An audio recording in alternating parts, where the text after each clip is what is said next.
देखिए, आप केतु को जब पिक्चर्स में देखते हैं ना, तो एक ऐसा ग्रह दिखता है जिसकी गर्दन नहीं होती। यानी ये एक तरह का ऑब्जर्वर ग्रह है, जो अपने आप को, अपनी अंतरात्मा को देख के चीज़ों को पहचानता है। और केतु जिस भाव में है ना, यदि उस भाव को आप साध लेते हैं, तो आपको ना एक तरह से इनर क्लैरिटी मिलती है। मतलब एक ऐसा व्यक्ति जो समाज को, दुनिया को देख के आगे नहीं बढ़ रहा, अपनी रिक्वायरमेंट देख के आगे बढ़ रहा है। इसलिए जब भी हम वैदिक टेक्स्ट पढ़ते हैं तो ये कहा जाता है जिसका केतु अच्छा है ना, या जिसने केतु को अच्छा कर लिया, वो व्यक्ति कभी जिंदगी में गरीब नहीं हो सकता या डाउनफॉल को प्राप्त नहीं होगा, क्योंकि ऐसा व्यक्ति अपनी सुन के चलता है। ठीक है ना।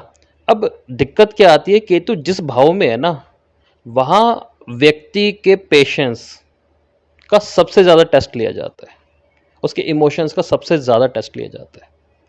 जैसे केतु किसी का पहले भाव में है, तो दुनियादारी, समाज, आपकी पर्सनैलिटी, आपकी जो वर्थ है, उसको ख़राब करने की कोशिश करेगा। उस टाइम पर भी शांत रहना और अपनी पर्सनैलिटी को समाज के सामने बिल्कुल क्लैरिटी से रखना आपके लिए एक चुनौती बन जाती है, क्योंकि लोग बार बार चाहेंगे आपकी इमेज बिगाड़ना।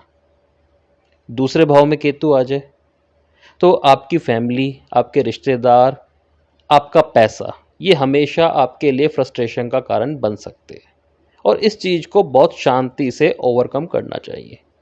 कुंडली का तीसरा भाव, आपके सिबलिंग्स हो गए, आपके दोस्त हो गए, बार बार आपका मजाक उड़ा सकते हैं, कहीं ना कहीं आपको नीचा दिखा सकते हैं। इस चीज़ में भी ओवरकम करने की कोशिश करनी चाहिए। चौथा भाव, माता से रिलेटेड मुद्दे, प्रॉपर्टी से रिलेटेड मुद्दे, आपके घर की शांति आपके लिए प्रायोरिटी बन जाती है, और कहीं ना कहीं ये चीज़ आपको गुस्सा दिलाने के लिए काफ़ी होती है जब इस मुद्दे पर दिक्कत आ जाती है। तो आपकी कुंडली में केतु जहाँ भी है ना, उस भाव को समझिए, उस भाव की परेशानियाँ आएंगी, और उसको ना आपको ओवरकम करना है कि ये लाइफ है, आती ही रहेंगी। धीरे धीरे केतु आपको वो इनर क्लैरिटी देगा कि वही भाव आपका सबसे ज़्यादा सिद्ध भाव बन जाता है, जिसकी वजह से आप ऊपरी दुनिया, यानी एक तरह से सिद्धि को प्राप्त करने की कोशिश करते हैं, एक आकर्षण का केंद्र बन जाते हैं।